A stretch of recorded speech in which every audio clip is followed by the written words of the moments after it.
your brain is like a Lego set?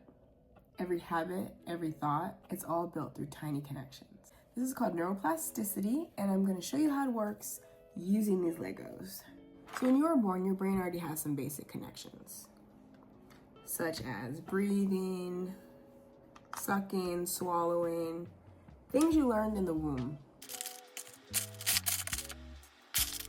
But as you learn, your brain builds new pathways, just like stacking these Legos.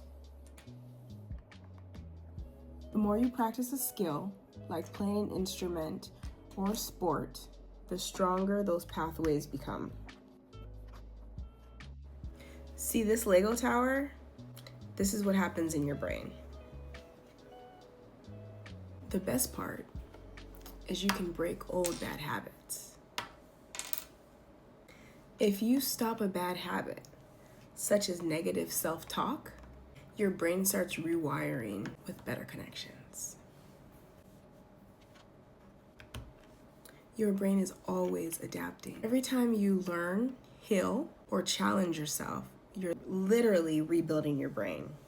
So what new connections are you gonna make today?